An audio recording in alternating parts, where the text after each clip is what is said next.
어떻게 어디다가 뭐 몇 개나 띄운다는 거예요? 우주에다가. 네, 몇 개? 띄운대요. 네, 얼마나? 얼마나인지는 100만 기. 100만 기의 위성을 와. 발사해서 그걸로 우와. 나도 이게 머릿속에 전기를 안 그럼 그려져가지고. 어디서 돼요? 태양 태양열로? 에너지. 압권을 한번 보시면은 아. 작년 말부터 계속 하던 얘기가 좀 있는데 네. 이게 작년 말에 그 얘기가 왜 많이 나왔었냐면은 이게 일론 머스크만 하는 얘기가 아니에요.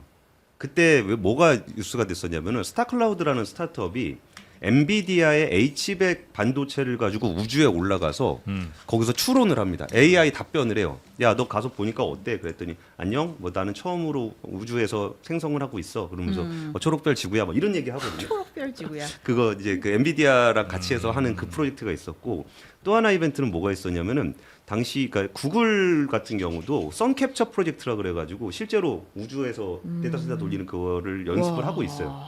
그리고 이게 일론 머스크가 이러는 거는 이제 스페이스X를 올해 상장시키기 위해서 좀 붐업을 하고 있는 측면이 있는데 이거를 간단하게 좀 설명을 드리면은 이렇게 태양광으로 전기를 만들면 간헐성이 생겨요. 밤에는 전기가 안 나오잖아요. 네. 근데 이거를 우주로 올려가지고 제가 정확한 궤도 이름은 잊어버렸는데 네.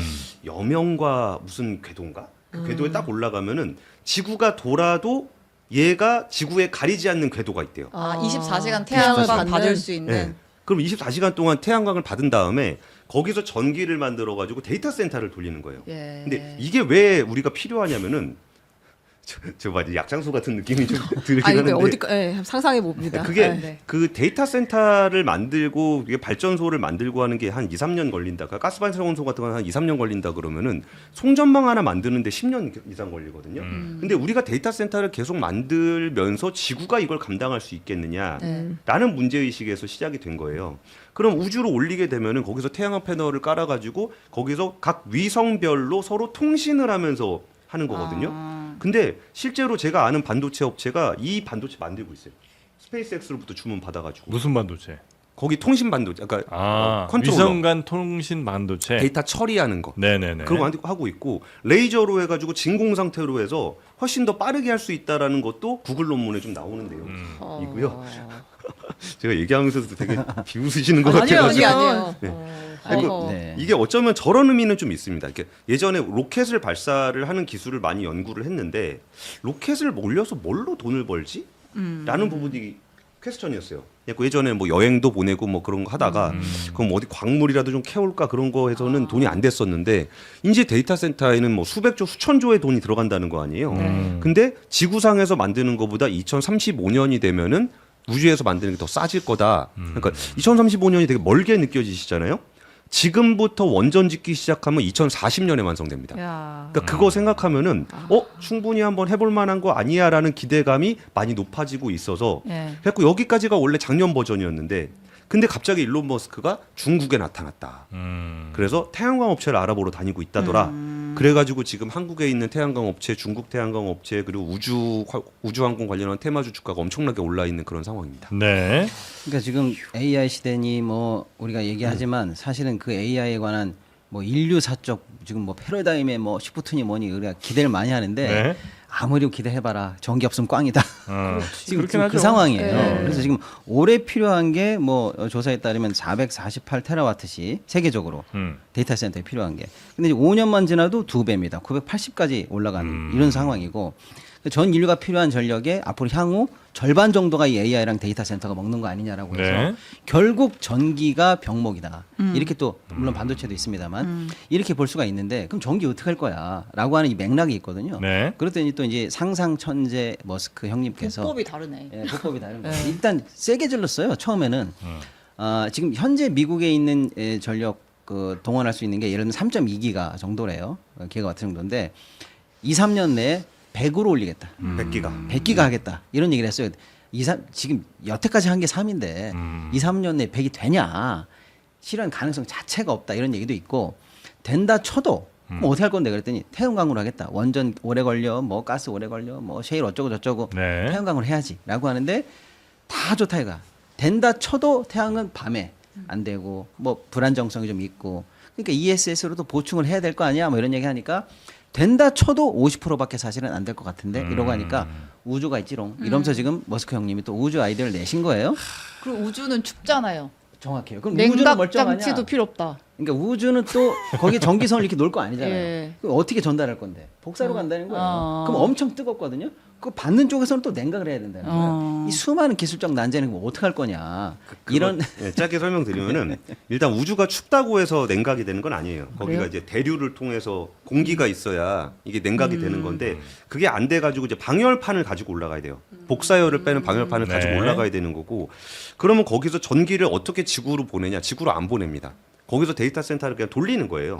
그리고서 데이터 센터의 결과물만 지상으로 내려보내면 되는 거니까. 데이터만 오고 가면 되는 거고. 네, 거기서 이제 처리는 위에서 하는 거고. 네. 그리고 이게 제가 이 우주 데이터 센터 관련한 취재를 한 4년 전쯤 했었거든요.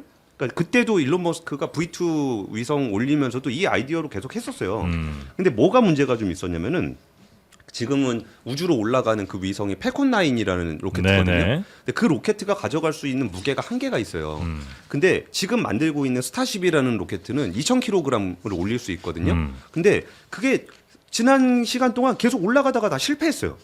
그래가지고 그거를 데이터 센터로 올릴 정도의 실력이 안 되는데 얼마 전에 그거 기억나시나요? 로켓 올라갔다 내려와가지고 젓가락으로 딱 잡아가지고 했던 그 장면? 네. 그게 스타쉽이에요. 그리고 스타쉽이 이제 글로 올라갈 수 있게 되면은 네. 4, 5년 동안 준비했던 데이터 센터에 올리려고 했던 그 프로젝트가 올라간다.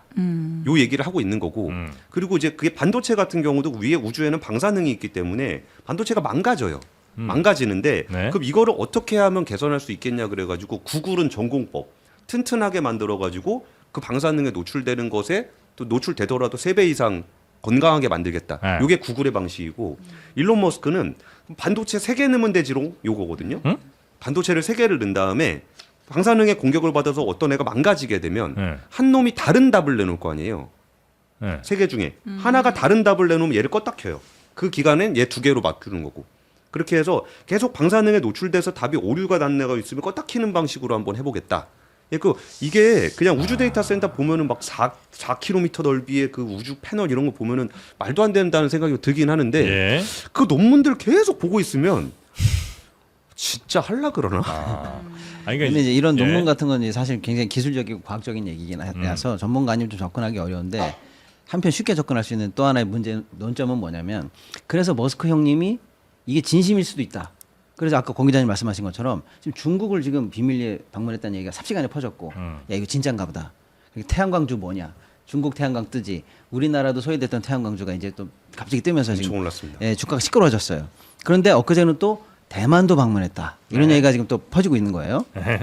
자, 이 와중에 중국과 대만을 방문해서 왜냐하면 중국 쪽이 사실은 태양광 시장을 싹쓸이 했거든요. 그렇죠, 그렇죠. 그러면 어쨌거나 이 사업을 실제로 일부분이든 뭐 전부든 리얼 세계로 만들려면 걔네들 도움 없이는 안 되거든요. 그럼 중국과의 협조가 트럼프 시하에서 가능하겠느냐? 뭐 하는 거냐? 아, 4월에 또 방송한다 그러지 않습니까? 우리 테마 만드는 거지 그렇지. 이렇게. 네. 그렇게 해서 이게 들썩들썩하네요. 어떤 정치적 네. 정권과의 또 어떤 관계인 거냐?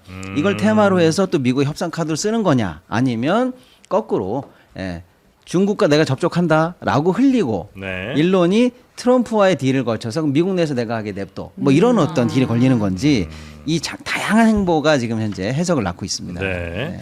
근데 진짜 그 반도체가 되게 특히나 초정밀 반도체로 가면 갈수록 그러니까 뭐 옛날 막 60년대 70년대 반도체는 그나마 좀 괜찮은데 요즘 만드는 뭐 2나노짜리 뭐 이런 친구들은 전자 하나 움직임에도 완전 결과가 달라질 수 그쵸. 있잖아요. 네. 예, 그래서 그 가격도 당연히 엄청 비싸고 뭐 HBM4 같은 거 엄청 비쌀 거 아니에요. 네. 그러니까 그런 거를 갖다가 우주에다 놓고 연산을 돌린다? 이거는 저는 아마 힘들다. 않을 근데 것 조프로님 되게 예리하게 들어가신 게 예. 우주에서 방사능 노출에 제일 취약한 지점이 아까 말씀하셨던 HBM입니다. 예, 그래서 그러니까. 그거 방사능 어떻게 막을 것인지도 네. 굉장히 중요한 과제 중에 하나예요. 그래서 이제 그 전체를 뭐 라페나 그러니까 나부를 이렇게 막 다 처발한다든지 뭐 별별 방법은 있을 텐데 아마 그러면 또 그 열 빼내는 게 또 쉽지가 않고 뭐 등등 해서 아마 저는 쉽지 않을 거다라는 쪽에 걸고 있으니까 여러분은 한번 잘 판단해 보시죠. 근데 그 얘기는 좀 드리고 싶은 게 머스크입니까 정프로입니까? 같은 급으로 지금 우리가 인정을 하고 들어야겠죠? 근데 이게 좀 재밌는 게 이게 진짜 되냐 안 되냐의 문제는 또 나중에 결과가 나올 문제인데 실제로 하고 있다는 사실은 믿으셔야 돼요. 실제로 그걸 같이 연구를 하고 있고 거기에 대한 준비를 하고 있고 실제로 이게 추진이 되고 있는데 그러면 그 생각도 우리가 한번 해볼 필요가 있어요. 우리가 AI가 분명히 진짜 많이 쓰게 될 건데 우리 진짜 에너지 어떻게 할 건지 우리나라만 하더라도 뭐 태양광은 까매서 한대, 풍력은 돌아서 한대, 원전은 위험해서 한대, 석탄은 탄소 나와서 한대, 가스는 애매해서 한대. 그러면은 우리는 에너지 어떻게? 근데 진짜잖아요. 그래서 이거 우리 진짜 어떻게 대비할지에 대해서 진지하게 고민을 하긴 해야 될 것 같아요. 네네네 맞습니다. 집집마다 자전거 놓고 페달 밟아야 돼요. 그런 거요. 다 같이 킵시다 우리. 들 쓰고 많이 만듭시다. 그건 딱 최 부장님. 네, 그럼요. 닦고 기름치고 솔루션인데. 조이고. 집에서 뭐 하냐고 놀면 뭐 하냐고. 놀면 뭐 이거 항상 전기나 잔뜩이라도 생산해. 닦아야 돼요. 예. 자 그렇게 해결하도록 하겠습니다. 제자리에서 신념을 지킬 뿐이다. 쓸모없는 짓을 벌이는군.